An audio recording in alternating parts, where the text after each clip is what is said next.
কয়েকটা কাজ আমি বলি। প্রথম কাজ হচ্ছে নিয়াত করতে হবে যে এই রমাজানটাতে আমি আমার সমস্ত গুনাহ মাফ করানোর চেষ্টা করব।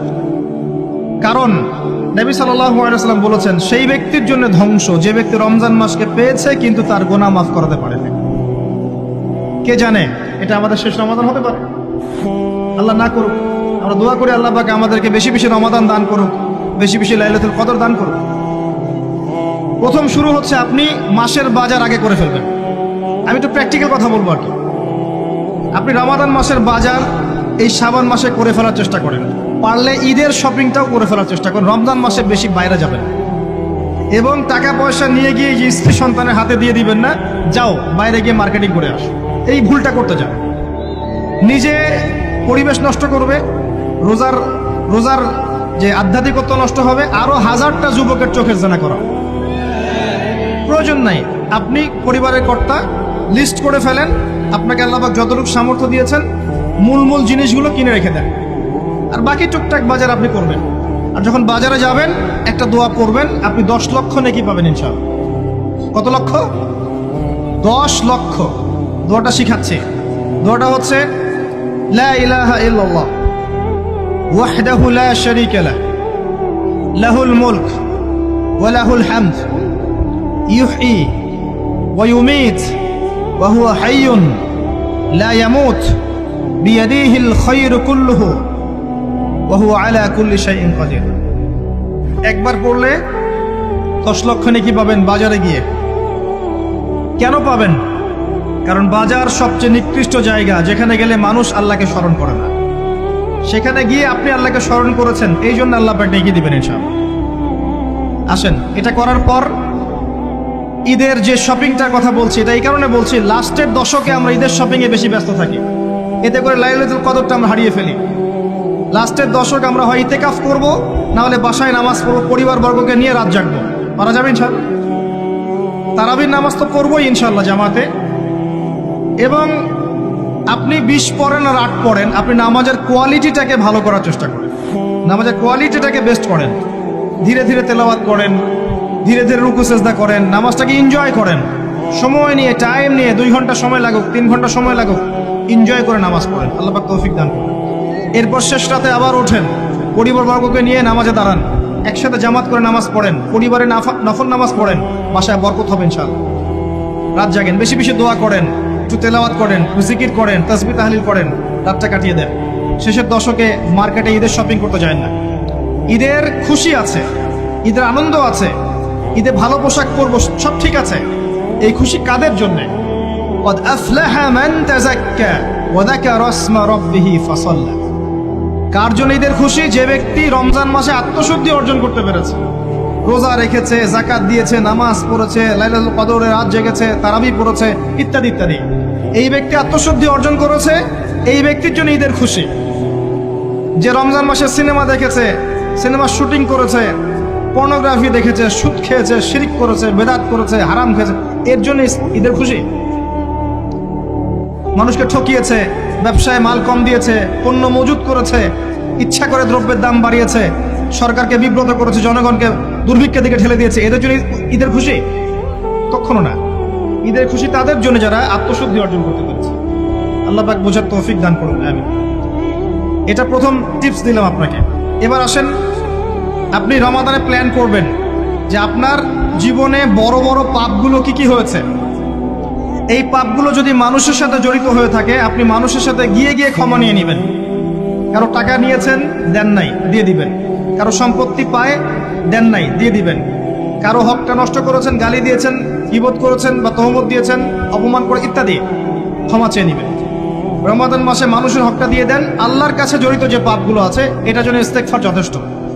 খালি যদি বলেন আস্তাগফিরুল্লাহাল্লাযী লা ইলাহা ইল্লা হুয়াল হাইয়ুল কাইয়্যুম ওয়া আতুবু ইলাইহি, 1 সেকেন্ডের মধ্যে আল্লাহ পাক আপনার সমস্ত পাপকে নেকি দিয়ে পরিবর্তন করে দিবেন সব। এবার প্র্যাকটিক্যালি যাবেন, সেহরি করবেন। সাহরির মধ্যে বারাকা আছে। সাহরি না করে রোজা রাখাটা উচিত না। সাহরির মধ্যে বারাকা আছে। একটা খেজুর হোক, 1 গ্লাস পানি হোক, আপনি সাহরি করবেন, এর মধ্যে বারাকা আছে। এবং সাহরির সময় এমনভাবে খাবেন না যে এটা আপনার জীবনের শেষ খাওয়া। কথা বুঝতে পারছেন? এত বেশি আইটেম করতে যায় না, এত বেশি ভোগবিলাসী হয়ে গেলে রোজার আধ্যাত্মিকত্ব থাকবে না। সেহরিতে অল্প খান, যদি খেতে হয় পেটের 3 ভাগের 1 ভাগ খান, 1 ভাগ ফাঁকা রাখেন, 1 ভাগ আপনি পানি দিয়ে পূর্ণ করেন। এখনকার কিছু তথাকথিত আশেখা রসুলের মতো হতে যায় না, যাদের ভুঁড়ির জ্বালায় চেয়ারে বসতে পারে না, এই কাজ করতে যায় না। এটা মুসলিমদের শোভা পায় না। আমরা পরিশ্রমী জাতি, কর্মঠ জাতি, আমাদের এইসব শোভা পায় না। এটাও শেষ জামানা হাদিসে আছে। কি নাই আসলে, শেষ জামানে এক শ্রেণী মানুষ বের হবে যারা হবে সাকিল, একদম বুড়িওয়ালা, ঠেস দিয়ে বসে থাকবে আরাম করে, এবং বলবে যে কোরআনে যা আছে আমি তাই মানি, হাদিসটা আমি মানি না, ইত্যাদি। আসেন, সাহরির পরে রোজা রেখেছেন, 5 ওয়াক্ত নামাজ জামাতে পড়ার চেষ্টা করেন। খুব সিম্পল জিনিস, খুব বেশি কিছুর দরকার নেই আমাদের। 5 ওয়াক্ত নামাজ আপনি জামাতে পড়ার চেষ্টা করেন। বাসার থেকে ওযু করে বের হবেন, প্রত্যেক পদক্ষেপ হাঁটবেন, আপনার একটা স্টেপে একটা করে গুনাহ মাফ হবে, একটা নেকি লেখা হবে, মর্যাদা বাড়িয়ে দেওয়া হবে। একে 10 দিয়ে গুণ করা হবে, রমজান মাসে আরো 70 দিয়ে গুণ করা হবে ইনশাআল্লাহ। ফজরের নামাজটা জামাতে পড়লেন, নামাজটা জামাতে পড়ার পর আপনি বসে থাকবেন, কিছু সময় জিকির আজগার তাসবিহ তাহলিল করবেন। পারলে 1 পারা করে কোরআন তেলাওয়াত করবেন। রমাদান মাসে প্রত্যেক দিন 1 পারা করে কোরআন তেলাওয়াত করার চেষ্টা করবেন। 30 দিন 30 পারা, রমাদানে অ্যাটলিস্ট একটা খতম পারা যাবে, অ্যাটলিস্ট একটা খতম চেষ্টা করা যায় না ইনশাআল্লাহ। ফজরের নামাজ হয়ে গেছে, আপনি কোরআন তেলাওয়াত করেন। 1 পারা পড়তে সময় লাগবে আধা ঘন্টা, 40 মিনিট, কারো 1 ঘন্টা। এরপর সূর্য উঠে যাবে, উঠে গেলে পরে আপনি 2 রাকাত ইশরাকের নামাজ পড়বেন, নামাজটা পড়ে বাসায় যাবেন। আল্লাহর নবী বলছেন সাল্লাল্লাহু আলাইহি ওয়াসাল্লাম, আপনার আমল নামায় একটা কবুল হজ, একটা কবুল ওমরার নেকি লেখা হবে ইনশাআল্লাহ। এবার রেস্ট করেন, বাসায় গিয়ে রেস্ট করেন। যখন ঘুমাবেন তখন ঘুমের সুন্নাহগুলো আদায় করেন। সূরা ফালাক নাস ইখলাস পড়েন, ফু দেন, দিয়ে গা মাসাহ করেন, আয়াতুল কুরসি পড়ে ঘুমান, ঘুমের দোয়া পড়ে ঘুমান, ঘুমটাও নেকি হবে ইনশাআল্লাহ। এরপর হয়তো আপনি কাজে যাবেন, চাকরিতে যাবেন, বা ব্যবসায় যাবেন, বা আপনি শিক্ষাক্ষেত্রে যাবেন, ইত্যাদি ইত্যাদি। যে ক্ষেত্রেই যান না কেন আপনি মনে রাখবেন আপনি রোজাদার। যে ক্ষেত্রেই যান আপনি মনে রাখবেন আপনি রোজাদার। আমি কারোর সাথে এখন ঝগড়া করতে পারবো না, কারোর সাথে এখন মারামারি করতে পারবো না, আমি কারো গীবত করতে পারবো না, আমি মিথ্যা বলতে পারবো না, আমি মাপে কম দিতে পারবো না, আমি জনগণকে ঠকাতে পারবো না, আমি রোজাদার। এটা মনে রাখবেন। এটা মনে রাখলে পরে দেখবেন ইনশাআল্লাহ তাআলা আপনি আল্লাহকে পাচ্ছেন, আল্লাহর মারিফত পাচ্ছেন। খাচ্ছি না, আল্লাহর ভয় না। পানি পান করছি না, স্ত্রী সহবাস করছি না, কার ভয়ে? আল্লাহর ভয় না। এত কঠিন কাজ করার পরেও রোজার নেকি পাওয়া যাবে না যদি রোজা রাখা অবস্থায় আমি মিথ্যা বলি, মাপে কম দেই, গীবত করি, সুদ খাই, জেনা করি, ইত্যাদি। নবী সাল্লাল্লাহু আলাইহি ওয়াসাল্লাম বলেছেন, সেই ব্যক্তির পানাহার ছেড়ে দেয় আল্লাহর কিচ্ছু যায় আসে না, যে ব্যক্তি রোজা রেখে অশ্লীল কাজ করেছে। মা বোনদেরকেও বলবো, রোজা রেখে যদি বেপরদায় চলেন রোজার কোনো দাম নাই। রোজা রেখেও যদি এমন কাপড় পরে চলেন যেই কাপড় পরা না পরে একই কথা, ঢাকা শহরের ফ্যামিনিস্ট মেয়েদের মতো জিন্স আর গেঞ্জি পরে ঘোরেন, রোজা রাখা না রাখা পরে একই কথা। এটা রোজা হয়নি, উপবাস হয়েছে, উপবাস। ইকোনমিক সেকশন আমরা যারা আছি, আমরা যদি রোজা রেখেও সুদ খাই, আমার রোজা রাখা না রাখা আল্লাহর কিচ্ছু যায় আসে না। আমরা ধর্মীয় ক্ষেত্রে যারা আছি, জানা অনুযায়ী আমল যদি না করি, দিনকে দুনিয়ার স্বার্থে ব্যবহার করি, আমাদের রোজা রাখা না রাখায় কিছু যায় আসে না। আমরা যদি মিথ্যা বলি, অন্যের গীবত করি, অশ্লীল কাজ করি, গার্লফ্রেন্ডের সাথে সময় কাটাই, ওর সাথে কফি খেতে যাই, ডেটিং করতে যাই, এই যে ফেসবুকের মাধ্যমে চ্যাটিংয়ে প্রেম করি, ইউটিউবে অশ্লীল ভিডিও দেখি, পর্নোগ্রাফি দেখি, ইত্যাদি ইত্যাদি, এইসব রোজা রাখা না রাখা আল্লাহর কিচ্ছু যায় আসে না। আমি হাত জোর করে মিনতি করছি ভাই, খাওয়া পান করা, স্ত্রী সহবাস ছেড়ে দেওয়ার নাম রোজা নয়, এটার নাম রোজা নয়, এটা একটা অংশ রোজার মাত্র। রোজা রেখে আল্লাহর যাবতীয় হারাম ত্যাগ করলে পরে রোজা হবে ইনশাআল্লাহ। এই কাজগুলো করার চেষ্টা করি, আল্লাহ পাক তৌফিক দান করুন। রোজা রাখা অবস্থায় আপনি বেশি বেশি জিকির করবেন। কি করবেন? সুবহানাল্লাহ পড়বেন, আলহামদুলিল্লাহ পড়বেন, আল্লাহু আকবার পড়বেন, লা ইলাহা ইল্লাল্লাহ পড়বেন, লা হাওলা ওয়ালা কুওয়াতা ইল্লা বিল্লাহ পড়বেন হাসবি আল্লাহ ওয়া নি'মাল ওয়াকিল, সুবহানাল্লাহি ওয়া বিহামদিহি, সুবহানাল্লাহিল আযীম, সুবহানাল্লাহিল আযীম ওয়া বিহামদিহি পড়বেন আস্তাগফিরুল্লাহ ওয়া আতুবু ইলাইহি, আস্তাগফিরুল্লাহ ওয়া আতুবু ইলাইহি, পড়বেন লা ইলাহা ইল্লাল্লাহ ওয়াহদাহু লা শারীকা লাহু লাহুল মুলকু ওয়া লাহুল হামদু ওয়া হুয়া আলা কুল্লি শাইইন কাদির। পারা যাবে না ইনশাআল্লাহ? বেশি বেশি পড়বেন। আরেকটা কাজ করবেন, প্রতিটা কাজ নবী সাল্লাল্লাহু আলাইহি ওয়াসাল্লামের সুন্নাহ মাফিক করার চেষ্টা করবেন। সুন্নাহ মাফিক, খাচ্ছেন তার সুন্নাহ মাফিক, টয়লেট করছেন তার সুন্নাহ মাফিক, ঘুমাচ্ছেন তার সুন্নাহ মাফিক। সুন্নাহর বইগুলো আছে না বাজারে, কিনে নেবেন, কিনে নিয়ে দেখবেন প্রতিটা কাজ কিভাবে করলে সুন্নাহ হবে। এই কাজগুলো করতে গিয়ে আপনাকে গভর্নমেন্ট বাধা দিবে, বিশ্বের পরাশক্তিরা বাধা দিবে, আপনাকে কি কেউ পিটাবে এগুলো করলে, জেল খাটাবে? এগুলো আমাদের ব্যক্তি স্বার্থের ব্যাপার, ইচ্ছা করলেই করা যায়। এই ইচ্ছাটা আল্লাহ পাক আমাদের অন্তরে জাগ্রত করুন, আমিন। একটা কাজের কথা বলবো, নর্মালি আমরা ফরজগুলোতে বেশি ফোকাস করি, ফরজ ওয়াজিবে। রমজান মাসে সুন্নত মোস্তাহাবেও ফোকাস করতে হবে। রমাদানে একটা নফল আপনাকে ফরজের নেকি দিয়ে দিবে ইনশাল্লাহ, রমাদান একটা সুন্নাহ আপনাকে ফরজের নেকি দিবে ইনশাল্লাহ। রমজান মাসে শুধু ফরজ নয়, একটু সুন্নাহ সালাতগুলো, নফল সালাতগুলো একটু বেশি বেশি পড়ার চেষ্টা করি, আল্লাহ পাক তৌফিক দেন। স্পেশালি একটা কাজ করার চেষ্টা করতে পারি, ওযু যখন ভেঙে যায়, টয়লেট করলেন ওযু ভেঙে গেল, সাথে সাথে হালকা করে ওযু করে ফেলার চেষ্টা করেন, সবসময় পবিত্র থাকার চেষ্টা করেন। বেলাল আল হাবাশী নাম শুনেছেন? রাদিয়াল্লাহু আনহু। নবী সাল্লাল্লাহু আলাইহি ওয়াসাল্লাম বলছেন, আমি যখনই জান্নাতে গিয়েছি বেলাল তোমার পায়ের শব্দ শুনেছি। সুবহানাল্লাহ। যেই বেলালকে উত্তপ্ত মরুভূমিতে শুইয়ে নির্যাতন করা হচ্ছে, সেই বেলাল বলছেন আহাদুন আহাদ। সেই বেলাল রাদিয়াল্লাহু আনহুর নামে শানে সূরা নাজিল হচ্ছে কুল হুয়াল্লাহু আহাদ। ওই বেলাল রাদিয়াল্লাহু আনহুকে নবী সাল্লাল্লাহু আলাইহি ওয়াসাল্লাম বলছেন, যখনই জান্নাতে যাই তোমার পায়ের আওয়াজ শুনি, তুমি কি এমন আমল করো যার কারণে এই মর্যাদা তোমার?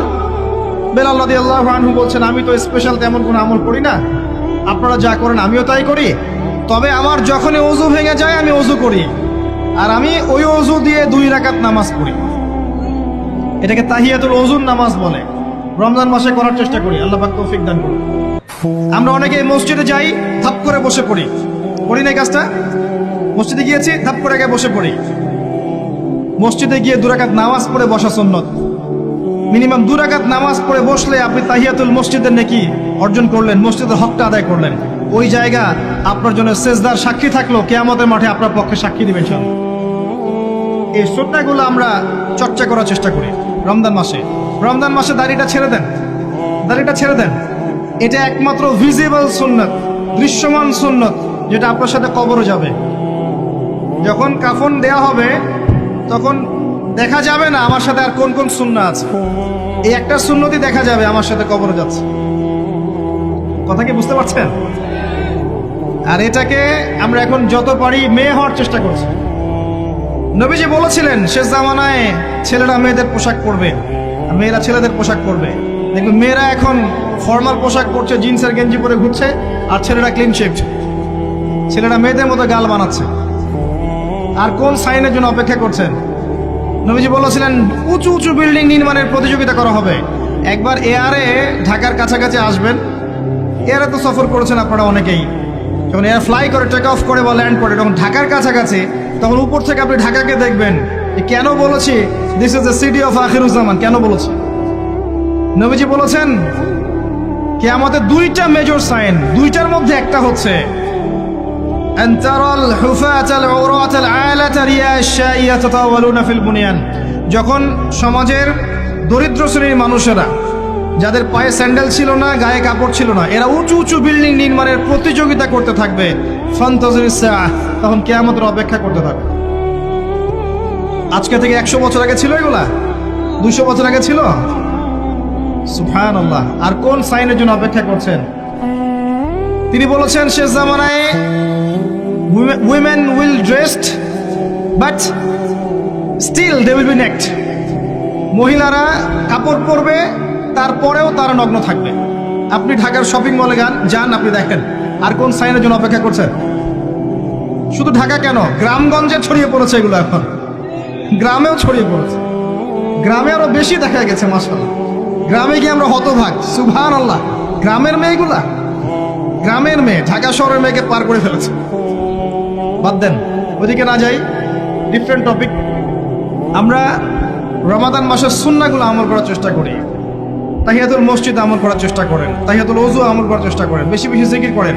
এবার আসেন রমাদানে জাকাত হিসাব করবেন। জাকাত, আপনার জাকাত হিসাব করেন, কত টাকা জাকাত এসেছে। জাকাতের হিসাব জানেন তো? হ্যাঁ, 7.5 ভরি স্বর্ণ, রৌপ্য কত? 52.5 তোলা।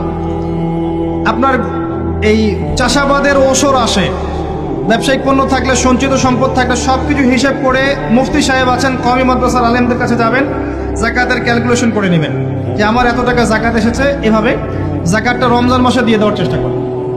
জাকাত যদি আমরা না দেই, একটা শাস্তি শুনে রাখেন, আল্লাহ পাক এই সম্পদগুলোকে একত্রিত করে গলাবেন, গলিয়ে কপালে, গালে আর এই যে পিঠে লেপটে দিবেন, বলেন নাউজুবিল্লাহ। এবং এটা একটা সাপের আকৃতি ধারণ করবে, সাপ গলায় পেঁচানো থাকবে, কপালে দংশন করতে থাকবে, বলবে আমি তোমার মাল 7 ভোগ কর, আমি তোমার মাল 7 ভোগ কর। কবর এটা হবে, আমরা চোখে না দেখলেও এটা সত্য। নবীজি দেখে এসেছে মেরাজের রাতে এগুলা। এরপরে জাকাতের একটা সুবিধা আছে, এটা আমরা বুঝাতে পারি না। জাকাত ইসলামিক ইকোনমিক্সের বেইস। জাকাত ধনীর সম্পদে গরিবের হক। যে গরিবের কাছে টাকা পয়সা নাই, আপনার টাকা ওর হাতে চলে যাবে, ও খেয়ে পরে বাঁচতে পারবে, এটাই জাকাত। বুঝতে পারছি? জাকাতটা না দেন, ও আস্তে আস্তে আস্তে আস্তে আরো দরিদ্র হতে থাকবে। এর উপর আবার সুদ আছে, আবার পেপার মানিও আছে। জাকাতগুলো দিয়ে দেন, আল্লাহর ওয়াস্তে জাকাত দিয়ে। অনেক মুসলিম আছে আমরা নামাজ পড়ি, জাকাত দেই না। অনেক মুসলিম আছে জাকাত দেয় না, নামাজ পড়ে। জাকাত অস্বীকারীদের বিরুদ্ধে আবু বকর সিদ্দিক রাদিয়াল্লাহু আনহু যুদ্ধ করেছিলেন। এজ এ আমির, রাষ্ট্রের পক্ষ থেকে যুদ্ধ করেছিলেন। আল্লাহ পাক আমাদেরকে জাকাত আদায় করার তৌফিক দান করুন। ফসল থাকলে ফসল, এর ওসর আসবে, ওসর এটা দিয়ে দিবেন। সেচের পানিতে হলে এক হিসাব, আর আপনার বৃষ্টির পানিতে হলে এক হিসাব। রমজান মাসে বেশি বেশি দান সাদাকা করবেন, বেশি বেশি মানুষকে দান সাদাকা করেন। পণ্যের দাম কমিয়ে দেন, মানুষকে সাদাকা করেন। প্রত্যেকটা দিন 10 টাকা, 20 টাকা, 100 টাকা সাদাকা করতে চেষ্টা করেন। এক একটা সাদাকা 70 গুণ বেড়ে যাবে ইনশাআল্লাহ। আমি আরেকটা নাসিহা করবো, রমজান মাসে বেশি থেকে বেশি মানুষকে খাওয়ান, বেশি বেশি খাওয়ান, ইফতার করান। আমি বলি মসজিদগুলোতে প্রত্যেক দিন আসর থেকে মাগরিব পর্যন্ত দিনের কথাবার্তা আলোচনা করেন, তালিম করেন। আপনাদের কাছে বই আছে, মুনতাকা হাদিস আছে, ফয়জুল কালাম বই আছে, রিয়াদুস সালেহিন বই আছে, মেশকাত আছে, আলেম আছেন, ইমাম সাহেব আছেন। একটা বিশেষ বিষয় নিয়ে আলোচনা শুরু করেন, মাগরিব পর্যন্ত আলোচনা চলবে, সবাই মিলে ইফতার করেন। একটা ইসলামিক পরিবেশ গড়ে তোলেন, মানুষকে ইফতার করেন, বেশি বেশি ইফতার করেন। আপনার সামর্থ্য থাকলে, সামাজিক যদি পদমর্যাদা থাকে, সমাজের মানুষকে আপনি ইফতার করান, ইফতার পার্টি করে, ইফতার অ্যারেঞ্জমেন্ট করেন। পার্টি বলা ঠিক না, আসলে ইফতার মাহফিল বলতে পারি আমরা। ইফতার মাহফিল করেন বেশি বেশি, মানুষকে ইফতার। একজন ব্যক্তিকে ইফতার করালে ওই ব্যক্তির রোজার নেকি আপনি পেয়ে যাবেন ইনশাআল্লাহ। প্রজেক্ট করেন, ইফতারের প্রজেক্ট করেন, মানুষের টাকাগুলো নেন, সংগ্রহ করে গরিবদের মাঝে ইফতার বিলিয়ে দেন। 2টা পদ্ধতি হতে পারে, আমি নিজেও করবো ইনশাআল্লাহ তাআলা। 2টো পদ্ধতি হতে পারে, ডেইলি বেসিসে ইফতার দিতে পারেন, অথবা মাসের বাজার করে দেন। 1 মাসে কি কি লাগে, কতটুকু চাল, বুট, ডাল লাগে লিস্ট করেন, করে একটা ফ্যামিলিতে একটা প্যাকেট পাঠিয়ে দেন।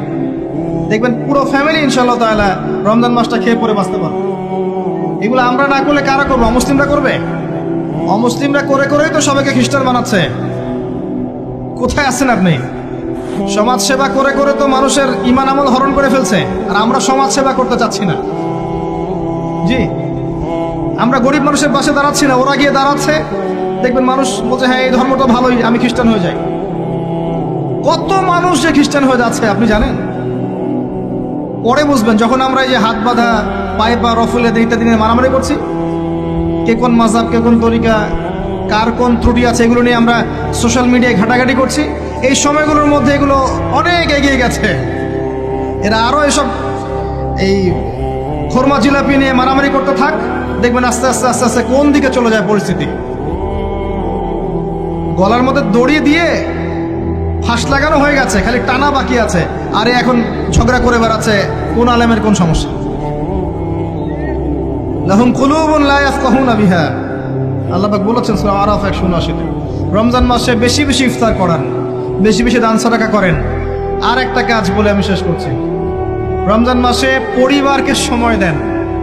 পরিবারকে সময় দেন, পরিবারের হক আছে আমাদের উপরে। স্ত্রীকে সময় দেন, স্বামীকে সময় দেন, একসাথে ইফতার বানান। একটা পরিবেশ, একটা আনন্দ, একটা উৎসবের আমেজ যেন বিরাজ করে। ছোট ছোট বাচ্চাদেরকে রোজা রাখতে উৎসাহিত করেন, সবাই একসাথে বসে একটা বড় প্লেটে ইফতার করেন। বাচ্চারা যখন বড় হবে তখন বলবে, ছোটবেলায় আমরা বাবা মার সাথে এভাবে ইফতার করেছি, সংস্কৃতি লালন করেছি।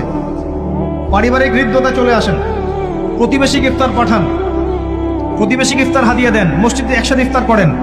তারপর রাতের বেলা তাহাজ্জুদে দাঁড়ান, তারাবিতে দাঁড়ান, তারাবির নামাজে ধীর স্থিরভাবে কেরাত করেন। ইমাম যাকে নিযুক্ত করবেন তাকে সুললিত কণ্ঠে কোরআন তেলাওয়াত করতে বলবেন, ধীর স্থিরভাবে, তাকে প্রেশার দিবেন না। তার দায়িত্ব নিয়ে নেন। ইমাম হাফেজদের পুরো মাসের দায়িত্ব নেন, তার পরিবারের দায়িত্ব নেন। একটা সম্মানজনক হাদিয়ার ব্যবস্থা করে দিবেন, যাতে করে তারা নিশ্চিন্তে থাকে পুরো মাস, তাকে অন্যদিকে ফোকাস করতে না হয়। অন্য কান্ট্রিতে যখন কোনো সায়েন্টিস্ট থাকে, তার পরিবারের দায়িত্ব পুরো রাষ্ট্র নিয়ে নেয়, সে ঠান্ডা মাথায় গেলে গবেষণা করবে। একই প্রসেস, আপনি আলেম ওলামা ইমাম হাফেজদের দায়িত্ব নিয়ে নেন, তার পরিবারের দায়িত্ব নিয়ে নেন। বা হুজুর আপনি আপনার কাজ করেন, আমরা আপনার পরিবার দেখছি। তাকে আপনি কোরআন তেলাওয়াত করতে দেন, কোরআন হিফজ করবে, মানুষকে কোরআন শেখাবে, তারাবির নামাজ পড়বে, ইমামতি করবে, মানুষকে দার্স দিবে, খুতবা দিবে। আসেন, যে মেজর পয়েন্টটা বাকি আছে সেটা বলি। তার আগে এটাও বলি যে ইফতার করার সময় বেশি খাবেন না। যদি আপনি বেশি খান তাহলে আপনি তারাবির নামাজে দাঁড়াতে পারবেন। আর একটা মেজর কথা, এটা লাস্ট পয়েন্ট, সেটা হচ্ছে এই মাসে কি নাজিল হয়েছে ভাই, কোন কারণে এই মাসটা সম্মানিত। এই মাসে আল্লাহর কিতাবকে সময় দিতে হবে, এই কিতাবকে সময় দিতে হবে। আল্লাহ রাব্বুল আলামিন বলেছেন এই কিতাবের মধ্যে সবকিছুর সমাধান আছে। আল্লাহ পাক বলেছেন এই কিতাবে কোনো সন্দেহ নাই। আল্লাহ পাক বলেছেন এই কিতাব আমাদের জন্য সুসংবাদ এবং শেফা, আরোগ্য, রহমা। এখন একটু বসেন, একটু সময় নেন। এই কিতাব প্রথমত আপনাকে তিলাওয়াত করা শিখতে হবে। রমজান মাস আসার আগেই আপনি তিলাওয়াত করা শিখে ফেলেন। যদি না জানেন, রমজান মাসে পুরো 1 মাস তাজবিদ শিখবেন স্থানীয় ইমামের কাছে, পারবেন না?